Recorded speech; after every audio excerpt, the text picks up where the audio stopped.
O programa a seguir tem classificação indicativa livre. Somos o que comemos. E eu não estou falando somente daquilo que a gente coloca no prato. A alimentação se relaciona com as características de cada sociedade ao longo da história. E é claro que a alimentação influencia e é influenciada pelo corpo e pelo que é considerado belo e necessário em cada momento histórico. O corpo ideal tem passado por transformações no século XX, mudanças que têm a ver com a nossa época. A relação da alimentação, dos corpos e da história é o tema do Em Tese desta semana.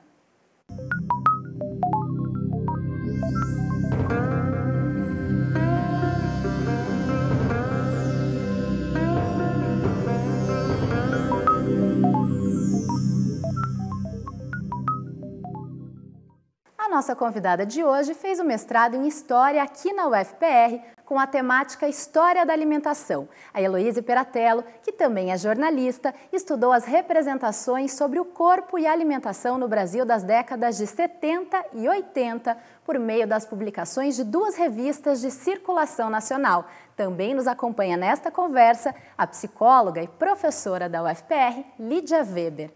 Sejam bem-vindas ao Em Tese. Obrigada. Heloíse, eu queria que você explicasse de que forma que a alimentação, que é algo do nosso dia a dia, algo até banal, digamos assim, pode trazer tantas informações e revelar tanto sobre a sociedade e sobre a história. Olha, Aline, imagina que a alimentação é uma coisa que os seres humanos sempre fizeram durante todos os dias e durante toda a história. Então, você analisar os padrões alimentares, analisar as interdições, as proibições, as condutas, aquilo que é permitido, aquilo que é usual, ele revela muito, principalmente das mentalidades, né, em relação a uma época, a um período. Além disso, também tem todas as questões econômicas e religiosas que também se relacionam com a alimentação, né? Então, ela é, assim, um pano de fundo você estudar alimentação para outros temas, porque todos os seres humanos fazem isso o tempo todo, né? E é cheio, dotado de regras, então é muito interessante por meio da alimentação mesmo estudar. E é possível ver que também cada sociedade, cada época se relaciona de um jeito muito particular com o ato de comer, né? Existe a gente tem, quando a gente pensa em alimentação, assim como eu acredito em vários outros temas dos seres humanos, a gente tem que tratar com uma certa desnaturalização, né? Achar que, eu como isso porque é normal comer isso. Não, não é. Né? Então, varia muito de sociedade para sociedade e hoje a gente sabe de sociedades que comem coisas que para nós é inconcebível, né? E a questão religiosa também, algumas outras hoje filosofias que são muito difundidas, como o vegetarianismo, né? São formas de você entender o mundo que o cerca e de você lidar com algumas questões, né? Eu não vou comer determinadas coisas, por que eu não vou comer? O que me diz para não comer? É cultural? É econômico? É religioso? É filosófico? Então, é bem bacana. Assim, tem muita variação, não tem como achar que tudo vai ser igual ou natural, porque não é. A única coisa comum é que precisa comer, né? Agora, a Heloíse apontou alguns aspectos e a gente tem ainda um outro, que é o aspecto psicológico, né, Lídia? De que forma que dá para dizer que o ser humano se relaciona psicologicamente com esse ato necessário que é comer? Puxa, de várias maneiras. A gente estuda na psicologia, inclusive, o que a gente chama de práticas alimentares, como as famílias alimentam os seus filhos, como se utilizam desse ritual de alimentação para controle de comportamento ou não, por exemplo. Essa é uma relação. Então, uma das questões são as relações que as formas de alimentação permitem entre as pessoas. Então, pode ser sob controle, pode ser de uma maneira bacana, pode ser, na época atual, nós somos da época do fast food, né? Então, nós estamos sempre com pressa, nós temos falta de relações, nós vamos comer tudo rápido, porque não tem tempo mais de ir para casa, de ter aquele almoço bacana com os filhos, ou de ter um café da manhã que possa se conversar. Então, a hora do almoço, a hora do jantar, eram sempre horas muito interessantes para se dialogar, para se colocar no dia a dia as coisas que acontecem na família. E hoje quase que está se perdendo isso, quando em cidades muito grandes se perdeu mesmo. E tem pesquisas, mesmo internacionais, que mostram como é essa questão do ter pelo menos uma refeição junto é importante para traçar relações mais harmônicas na família. Então, hoje dá para dizer que também essa falta de estabilidade que a gente vê nas famílias atuais também tem relação com essa falta de tempo e essa falta de dedicação que a gente tem até para atividades tão cotidianas quanto a alimentação? Isso faz falta, isso é preciso recuperar de alguma maneira, nem que seja em final de semana. Então vamos, aquele almoço, aquela macarronada lá na casa da avó, da sogra, ela é muito legal, mesmo quando as pessoas acham, mas a gente vai lá e briga de vez em quando. Nossa, mas faz parte. Você aprende relações sociais, você aprende habilidades sociais, você aprende coisas que você pode contar para os outros ou coisas que não pode. Então, são relações muito interessantes que a gente não pode perder. Nem que seja para fazer o almoço muito inadequado lá no shopping, no fast food, mas estar junto é primordial.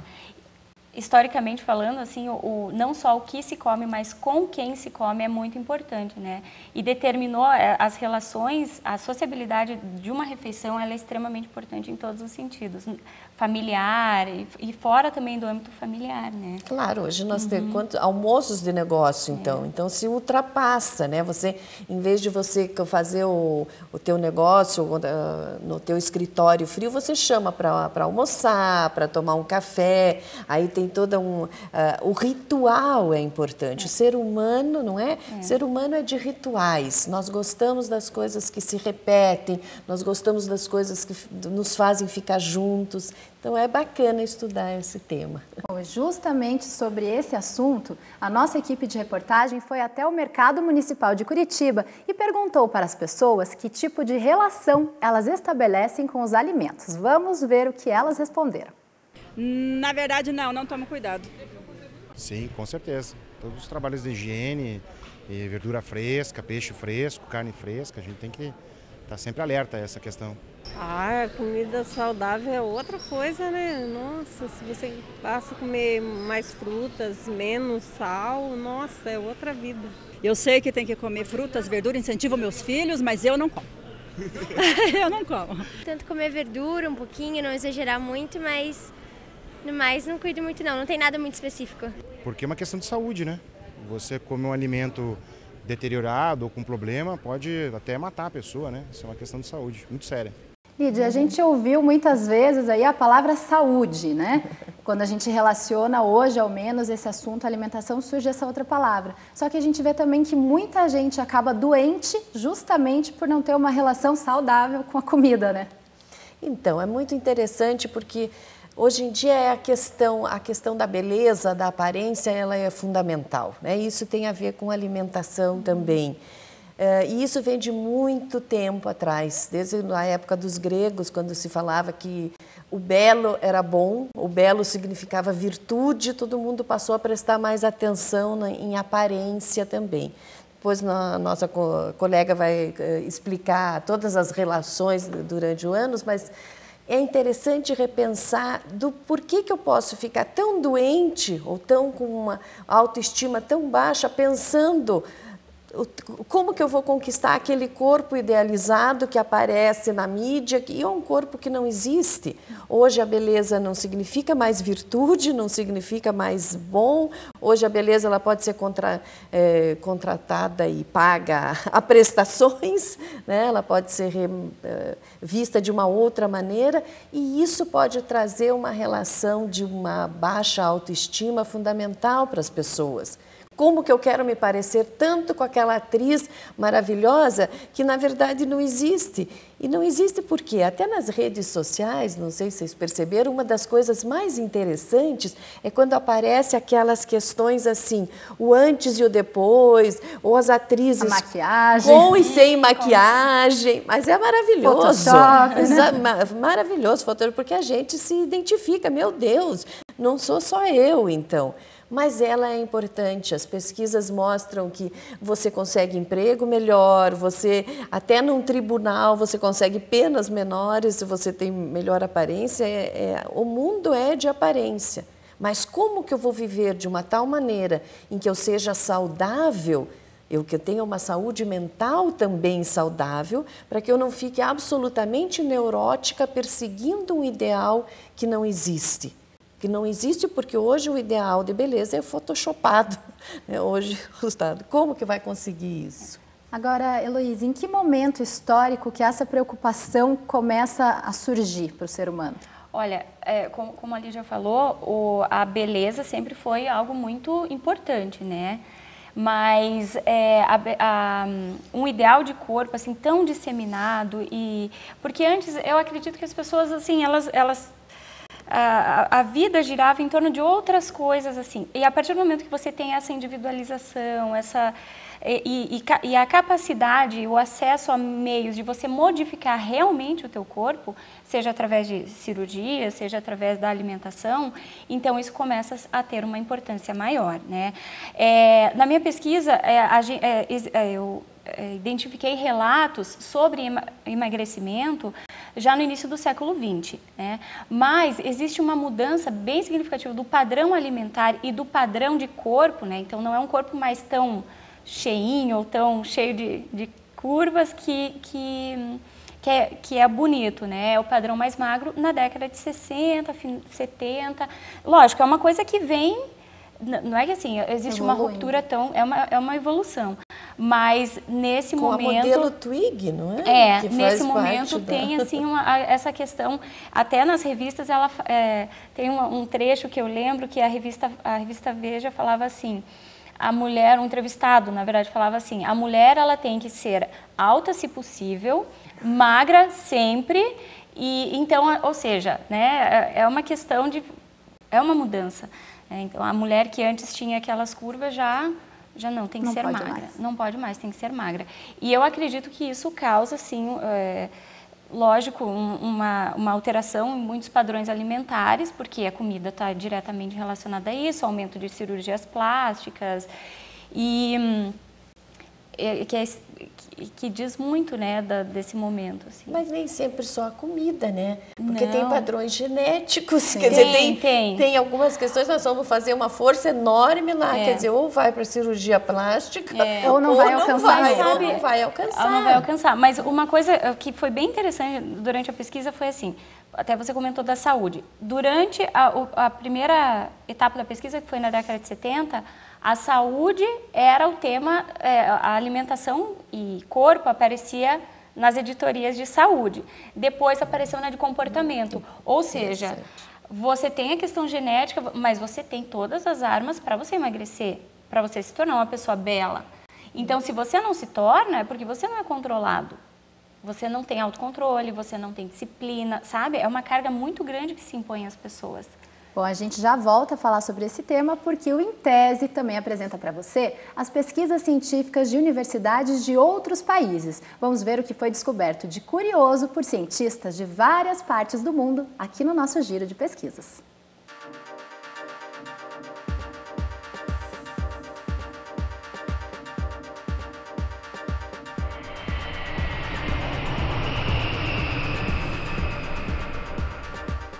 Pesquisadores da Universidade de Queensland, na Austrália, estudaram o efeito maléfico dos aspiradores de pó para pessoas com alergias. Eles compararam a quantidade de fungos, bactérias e poeira no ar antes e depois da limpeza de um recipiente com o aparelho. O resultado surpreendeu. Depois da faxina, o ar estava mais carregado dessas partículas e elas podem contribuir para despertar um ataque alérgico. Escrever com a mão esquerda pode ser um sinal que você é mal-humorado. Os pesquisadores da Universidade de Merrimack conduziram um estudo nessas pessoas e descobriram que, para elas, as duas metades do cérebro se comunicam de forma diferente. O resultado é uma interação maior das áreas que produzem emoções negativas.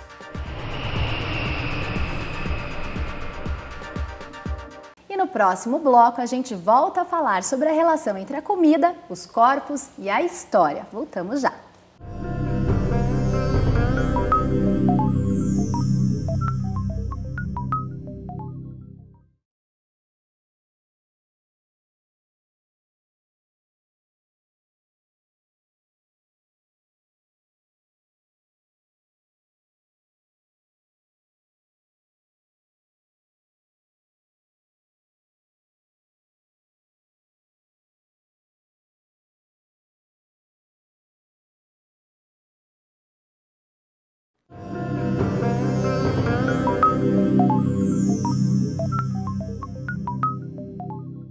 No quadro UFPR pelo Mundo de hoje, nós vamos conhecer a trajetória do Matheus Loss, que está realizando uma pesquisa no MIT, nos Estados Unidos.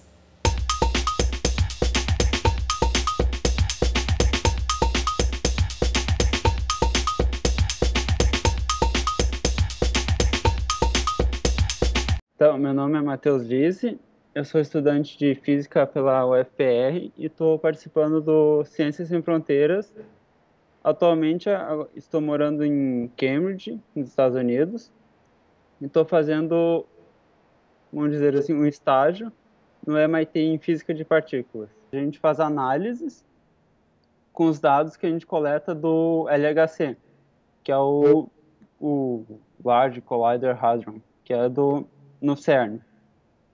Então, o que a gente faz, realmente, é experimental, mas o experimental nosso é só análise de dados por computador. E o que a minha parte do meu projeto que a gente está vendo, a gente está procurando por uma nova física, ou seja, toda parte que a gente conhece até agora, a matéria que a gente conhece até agora representa menos de 25% de toda matéria do universo. E uma parte dessa matéria que a gente está tentando descobrir se existe ou não é Dark Matter, que é matéria negra. Tem uma parte, se a gente olha para galáxias, por exemplo, a gente vê que a matéria que a gente conhece não está lá, não é toda, que precisa ter mais matéria do que a gente conhece, do que a gente vê. Então a gente chama isso de matéria negra, que a gente não consegue detectar. Todo mundo está esperando isso faz tempo, e a gente está procurando isso. Então isso, se a gente achar, vai ser realmente bem interessante. Para saber mais sobre os programas de intercâmbio acadêmico na UFPR e sobre o programa do Governo Federal Ciências Sem Fronteiras, acesse o site da Assessoria de Relações Internacionais, que aparece aí na sua tela. A ARI também está nas redes sociais. Quando a gente escolhe o que vai comer no almoço ou decide iniciar uma dieta, não imagina que essas ações simples têm implicações e raízes muito profundas e também sociais e históricas. É sobre esse assunto que eu converso hoje com a historiadora e jornalista Heloíse Peratello e com a psicóloga e professora aqui da UFPR, Lídia Weber. Bom, Heloíse, eu queria falar também um pouco sobre em que momento exatamente no século XX em que as mulheres e as pessoas em geral passam a se preocupar tanto com o peso, com ter um corpo ideal e a se cobrar, a comer de maneira correta, ter uma dieta adequada para aquilo que elas buscam. Quando que isso acontece? Olha, após a Segunda Guerra Mundial, você tem uma situação econômica muito diferente, né? Então você tem um crescimento econômico, a indústria alimentícia entrando com vários produtos diferentes e você tem uma consequência disso, que é o ganho de peso, né? E o corpo ele acaba ficando diferente, as pessoas têm acesso a muitos tipos de alimentos e elas acabam ganhando peso. Então o pós-guerra foi bem importante para essa mudança no acesso ao alimento, tá? E aí você tem, a partir da década de 70, eu diria que é um momento oposto a esse. Todo mundo já está cheio de produtos industrializados, todo mundo não, né? Principalmente os países desenvolvidos e os grandes centros urbanos. No Brasil a realidade era um pouco diferente, mas a tendência foi essa mesma. As pessoas falavam, opa, peraí, produto industrializado está cheio de coisa ali que não é legal. Inclusive na revista apareciam algumas reportagens já destacando que alguns aditivos, alguns corantes, alguns conservantes poderiam causar câncer, alergias, enfim. E aí você tem uma época ali, uma situação na década de 70 que foi a influência das orientais, né? Então, vamos ser mais naturais, os produtos orgânicos, né? Então, a década de 70 teve isso, que foi uma nova nutrição, e desde então você tem uma série de discursos atuando de forma conjunta, tá?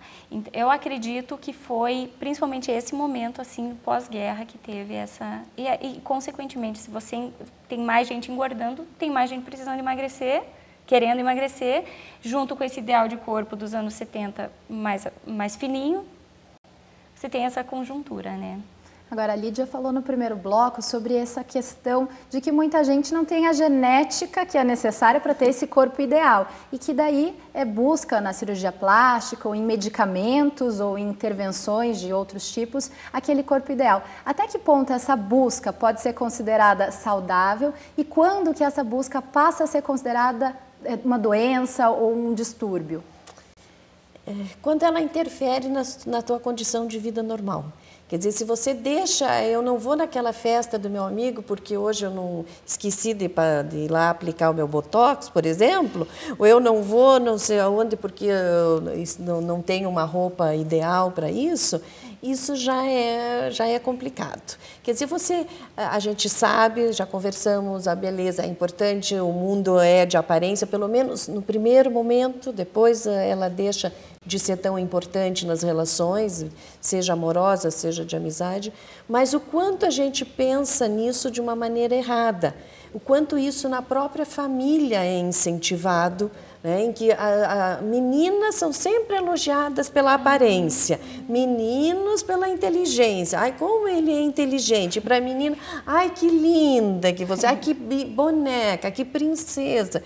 Então, a menina em especial, a mulher cresce com essa pressão de ser sempre bela e virtuosa e perfeita.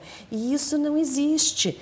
Não existe essa idealização. Até no seu trabalho você acaba mostrando que essa questão do gênero, que a Lídia acabou de apresentar, ela é bastante importante nessa questão. E mostra até que a mulher, ela sofre muito mais do que o homem, né? Para se encaixar nos padrões. Na análise das revistas, porque inicialmente eu ia estudar apenas a revista, a Veja, e não a revista Cláudia. Mas não tinha como, porque a questão da beleza e do emagrecimento, ela é uma questão de gênero também, sabe? Ela tem essa diferença de gênero. E na revista ficou muito claro o seguinte, homem, quando era gordinho, era um problema assim, ele enriqueceu, assim, aí ele comprou um carro, ele parou de caminhar, ele engordou. Tudo bem, aconteceu. Um exemplo de um casal libanês, né? Eles, então, enriqueceram, eles comiam mais, eles tinham acesso, eles compraram um carro, então eles engordaram. A mulher não, a mulher, se ela engorda, é porque ela é descontrolada, é porque ela tem problemas emocionais, sabe? E é engraçado que dificilmente associam algum problema, pelo menos assim, nas reportagens. E na revista Cláudia, que era a revista feminina, mais ainda, sabe? Então, a questão do gênero é muito presente. E algumas pesquisas até elas comentam a diferença da alimentação que as mães dão para os filhos. Se é menino e se é menina. Menina normalmente, né, na época que foi feita a pesquisa, recebia mais legumes, já tendo essa noção de que tem que se cuidar, né, que precisa ter todo esse aparato para que ela seja bonita sempre. As capas de revistas e os desfiles nos fazem crer que ter corpos perfeitos é natural, mas por trás das medidas ideais está uma história de muito esforço e restrições. Altura mínima de 1,70 m. Busto, 90 centímetros, 60 de cintura, quadril largo, mais barriguinha chapada. Estas são as medidas ideais de uma Miss. A Tayana Rey está dentro do padrão e venceu o Miss Curitiba 2013. Mas para conseguir este corpo, o caminho não é fácil. Precisa seguir uma alimentação bem balanceada, à base de frutas, legumes, mas principalmente uma quantidade ideal de carboidrato, de proteína. E o ideal é procurar também uma nutricionista para ajudar, né, essa menina a não sair fora ou nem cometer loucuras. parar de comer, nem nada do gênero. Além de seguir um cardápio restrito, Tayana ainda frequenta a academia 3 vezes por semana. Mas quando a arquiteta participa de um concurso de beleza, esta rotina fica ainda mais intensa. Evito comer bastante massas e açúcares também, refrigerante. O problema é que o padrão médio do corpo da mulher brasileira é diferente do padrão Miss.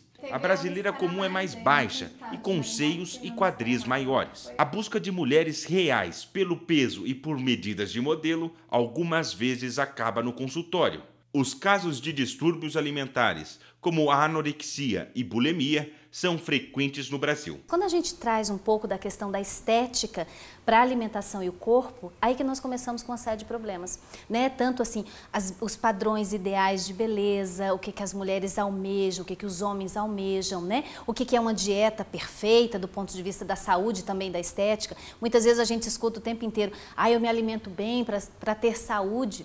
Mas muitas vezes a saúde é a mais prejudicada em busca da estética, em busca da beleza, em busca de um emagrecimento rápido, né? Então eu acho que hoje essa relação comida-corpo, estética, engessa um pouco, amarra um pouco, oprime um pouco, especialmente o feminino. A chave para evitar os distúrbios alimentares é ver o ato de comer com outros olhos. A vida é feita de muitos sabores, a comida só é um deles, né? Outros sabores da amizade, dos amores, das viagens, do aprendizado, da informação, da convivência, tudo isso são sabores da vida, são temperos da vida. E a gente não tira só a nossa saúde apenas da comida, mas do lazer também, da espiritualidade, né? Desse conjunto que nos vacina e nos protege para a gente ter uma vida de qualidade que não vem só pelo feijão que a gente come, né? Mas vem também por todas as outras coisas que a gente faz para ter uma vida de mais qualidade. Ora, Lídia, a gente ouviu ali 2 palavras que a gente ouve muito atualmente, que é anorexia e bulimia. Mas além desses 2 distúrbios, a gente também vê muito problema de autoestima nas pessoas, né? Então, é muito interessante você perguntar isso, porque a questão da autoestima, na verdade, ela é muito mais profunda do que só você ter uma aparência, só você... É muito mais. A autoestima, ela tem que ser construída lá desde pequenininho, na sua família, que valorizem você pelo que você é também, que você saiba dos teus limites. Quer dizer, não adianta, puxa, eu gostaria de ter 1,75, mas eu só tenho 1,65. Eu vou conseguir aumentar? Não, não vou. Então, eu tenho que saber do meu limite, até onde eu posso ir. Para ter uma boa autoestima, eu preciso me cercar de pessoas que gostem de mim. Isso é uma lição fundamental. E aí eu vou aprender a gostar de mim. Eu tenho que pensar, o meu autoconceito é quem eu sou e quais são os meus limites. Nós temos limites genéticos, existenciais, de vida.